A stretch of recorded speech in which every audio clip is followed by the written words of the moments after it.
Friends, स्वागत है आपका फ्री ऑनलाइन कोचिंग और भगवान स्टडी सेंटर।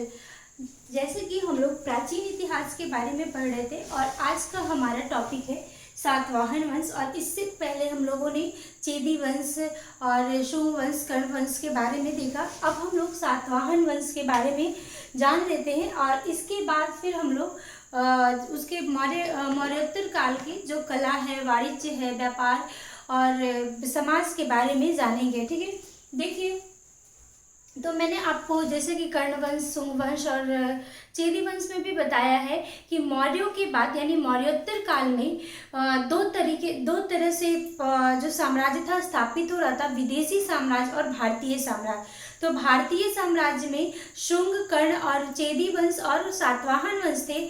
और उसके बाद जो विदेशी साम्राज्य आते हैं वो इंडो ग्रीक, पार्थियन, पल्लव, जो सारे वंश आते हैं वो विदेशी साम्राज्य स्थापित कर रहे थे।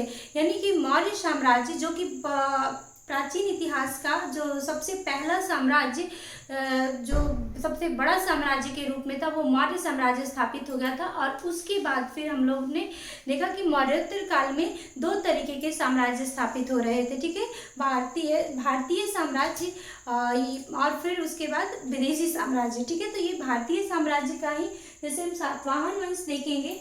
देखिए, सातवाहन वंश के बारे में मैं बता देती हूँ कि सातवाहन वंश देखिए है महाराष्ट्र। ठीक है, महाराष्ट्र इनका जो देखिए यहाँ पे है सातवाहन शक्ति का केंद्र जो था वो पैठण प्रतिष्ठान।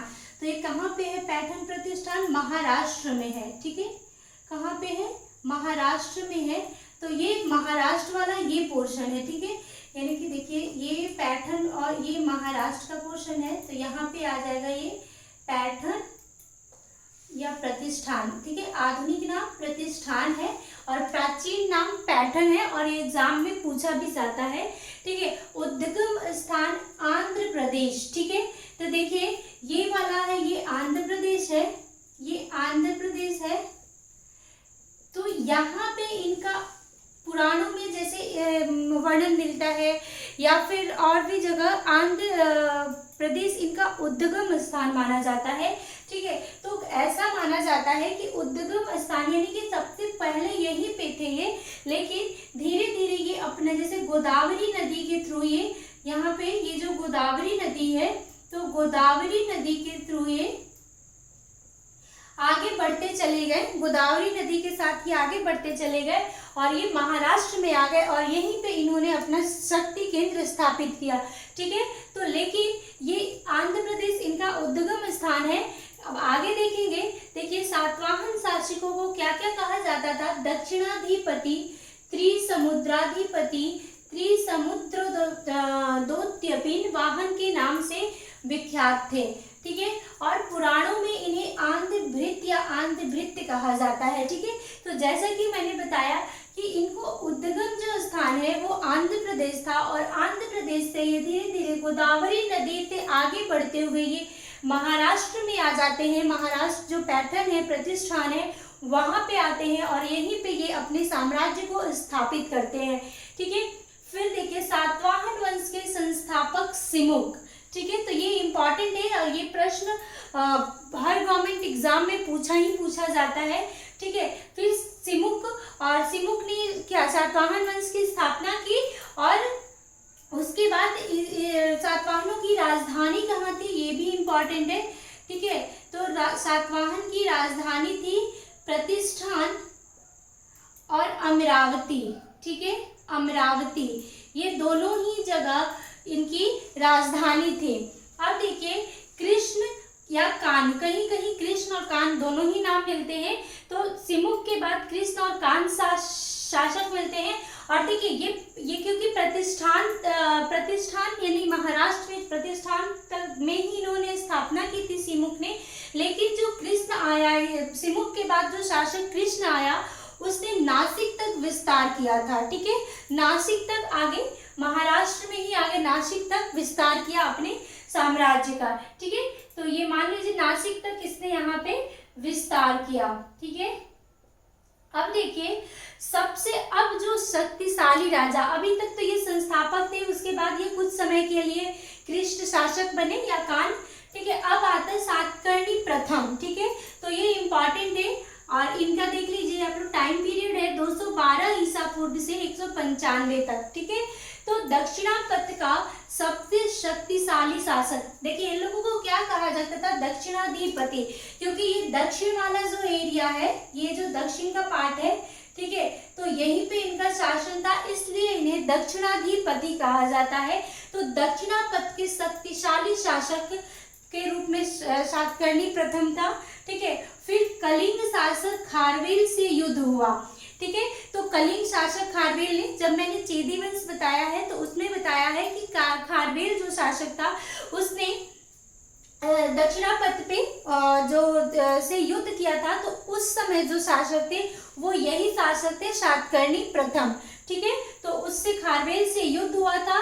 फिर देखिए ये नागनिका के नाना घाट अभिलेख से पता चलता है कि उन्हें सूरवीर, दक्षिणाधिपति, अप्रतिहत चक्र और 2 यज्ञ, राजसु यज्ञ और वाजपेयी यज्ञ, यानी कि सातकर्णी प्रथम का उल्लेख कहाँ मिलता है, नागनिका का नानाघट अभिलेख से। ठीक है, तो ये इम्पॉर्टेंट है, नागनिका का नानाघट अभिलेख। ठीक है, जिसमें सूरवीर, दक्षिणाधिपति, अप्रतिहत चक्र और 2 यज्ञ, राजसु यज्ञ और वाजपेयी यज्ञ करने का वर्णन मिलता है। और देखिए ये नागनिका का नानाघट इम्पॉर्टेंट इसलिए है क्योंकि ये एग्जाम में पूछा जाता है कि नानाघाट अभिलेख किससे संबंधित है।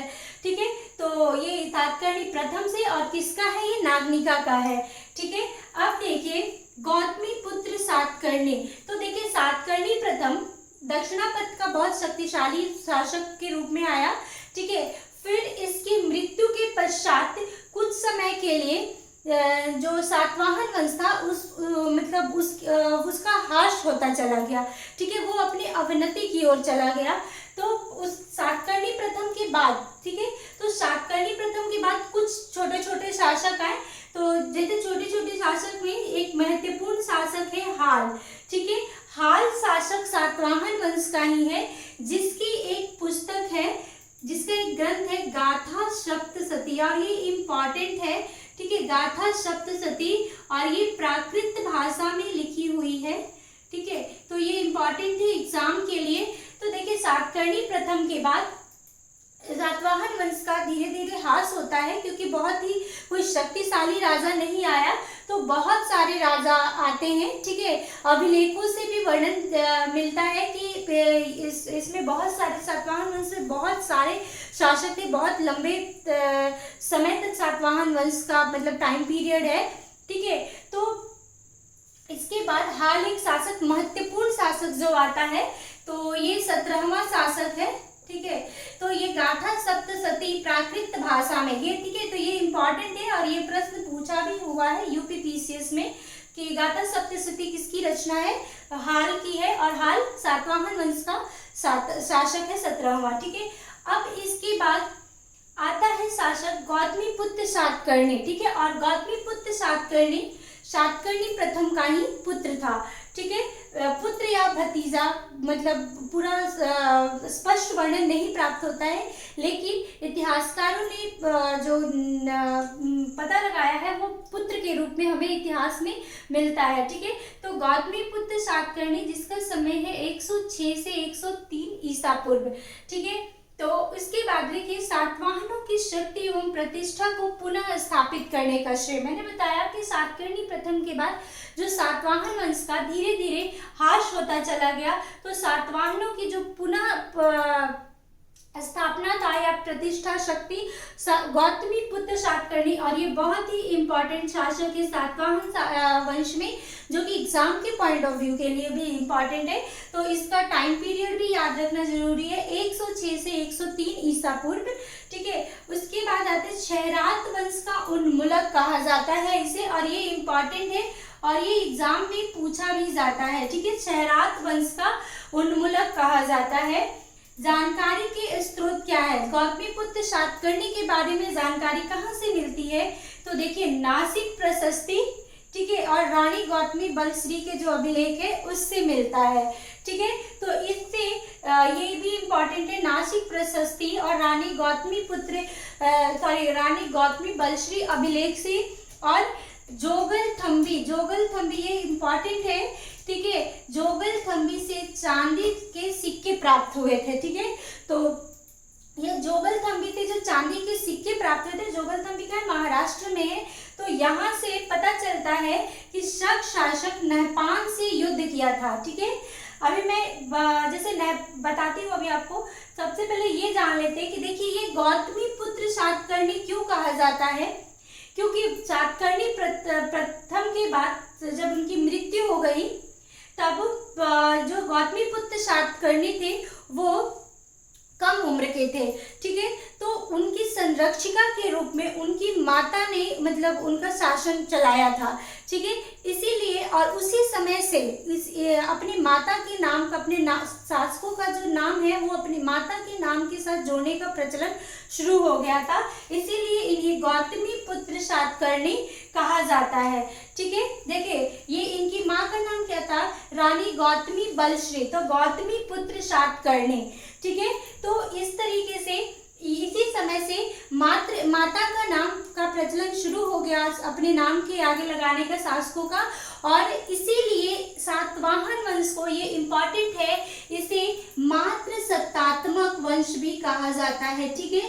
मातृ सत्तात्मक वंश, और ये इम्पॉर्टेंट है और ये एग्जाम में पूछा हुआ भी है, ठीक है। तो मातृ सत्तात्मक क्योंकि ये माता का सत्ता इसमें देखने को मिलता है, जो कि संरक्षिका के रूप में। तो जैसे गौतमी पुत्र सातकर्णी के संरक्षिका के रूप में उनकी माँ ने कुछ दिनों तक, मतलब जब तक इनका एज नहीं हो गया मतलब शासन करने का, तब तक उनके संरक्षिका के रूप में इनकी माँ ने शासन चलाया, ठीक है। उसके बाद उसके बाद जब इनका शासन करने का उम्र हो जाता है तब इन्होंने नहपान से युद्ध किया। नहपान कहाँ का था, जोगलथम्बी, ठीक है। महाराष्ट्र में ही एक कोई जगह है जोगलथम्बी, ठीक है।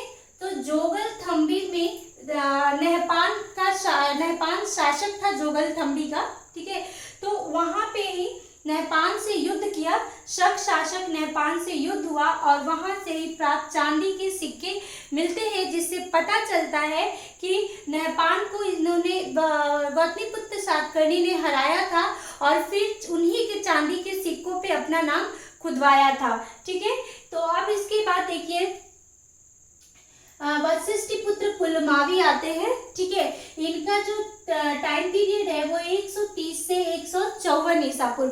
तो देखिए सातवाहन वंश के सबसे शक्तिशाली शासक गौतमीपुत्र सातकर्णी थे, ठीक है। अब इसके बाद वशिष्ठिपुत्र पुलमावी आते हैं और उनके पुराणों में इन्हें पुलोमा सातकर्णी कहा जाता है, और टॉलमी ने इन्हें सीरोपॉलीमेओस, जो टॉलमी के विवरण मिलते हैं उसमें इन्हें सीरोपॉलीमेओस कहा जाता है। और इनके तो अभिलेख है जिनमें वशिष्ठिपुत्र पुलमावी के नाम उल्लेख है, तो ये इंपॉर्टेंट है, नासिक, कार्ले, अमरावती और कन्हेरी। नासिक, कार्ले, अमरावती और कन्हेरी के अभिलेखों से वशिष्ठिपुत्र पुलमावी के नाम का उल्लेख मिलता है, ठीक है। और कन्हेरी अभिलेख से क्या पता चलता है कि शक शासक रुद्रदामन की पुत्री से विवाह किया था इन्होंने, ठीक है। देखिए इन लोगों का युद्ध भी चलता था शक शासकों से और विवाह भी, कन्हेरी जो अभिलेख है उससे पता चलता है कि वशिष्ठिपुत्र पुलमावी ने रुद्रदामन की पुत्री से विवाह किया था, ठीक है। और समुद्री व्यापार को बढ़ावा दिया था, ठीक है। इन्हें जो मतलब जल मार्ग से ये व्यापार को बढ़ावा देते थे, ठीक है। तो समुद्री व्यापार को बढ़ावा दिया था, अमरावती स्तूप का विस्तार किया था। तो अमरावती स्तूप का विस्तार जब हम आगे जब मौर्योत्तर कला पढ़ेंगे उसमें हम देखेंगे कि अमरावती स्तूप का विस्तार या अमरावती स्तूप के किस भाग पे, कहाँ पे सातवाहन वंश का योगदान है, तो ये हम आगे देखेंगे। तो अमरावती स्तूप का विस्तार जो किया था उन्होंने कितने किया था, वशिष्ठिपुत्र पुलमावी ने, ठीक है। और देखिए सातवाहन वंश जो है वो हिंदू और बौद्ध दोनों से संबंधित है, ठीक है। बौद्ध धर्म दोनों से संबंधित है। तो देखिए ये आगे बौद्ध हो जाते हैं, लेकिन जैसा कि हम लोग जानते हैं कि मौर्य साम्राज्य था उसमें अशोक जो था उसने बौद्ध धर्म को बढ़ावा दिया था, ठीक है। उस समय भी बौद्ध धर्म अपने चरम पे पहुंच गई थी, क्योंकि अशोक ने विदेशों में भी बौद्ध धर्म का प्रचार प्रसार करवाया था, भारत में तो करवाया ही था, लेकिन फिर ब्राह्मण साम्राज्य का उदय मौर्योत्तर काल में फिर से होता है। ठीक है, तो जब छठी शताब्दी के बाद मौर्य साम्राज्य आता है तीसरी शताब्दी में, तो उसके बाद फिर बौद्ध धर्म का फिर रहता है थोड़ा बहुत विकास होता है। उसके बाद फिर जो ब्राह्मण साम्राज्य था वहाँ पे लुप्त हो जाता है। इसके बाद फिर जब मौर्योत्तर साम्राज्य आते हैं, मौर्योत्तर काल आता है, उस समय फिर ब्राह्मण साम्राज्य के रूप में देखा जाता है। तो सातवाहन वंश के बारे में इतिहासों में मतभेद है कि ये क्षत्रिय थे या ब्राह्मण थे। ठीक है, तो शातकर्णी प्रथम को जैसे कहा शातकर्णी प्रथम के बारे में देखिए, ये नागनिका अभिलेख में मतलब मिलता है, नानाघाट अभिलेख में मिलता है कि इन्होंने क्षत्रियों को का विनाश किया था। ठीक है, तो इससे ये पता चलता है कि सातकर्णी प्रथम यानी कि इन लोग क्षत्रिय नहीं थे। ठीक है, और इसके बाद जैसे कि हम लोग जानते हैं कि मौर्योत्तर काल जो है वो ब्राह्मण साम्राज्य को, ब्राह्मण समाज को या ब्राह्मण धर्म को बढ़ावा देता है, तो इसलिए इन्हें ब्राह्मण के रूप में देखा जाता है।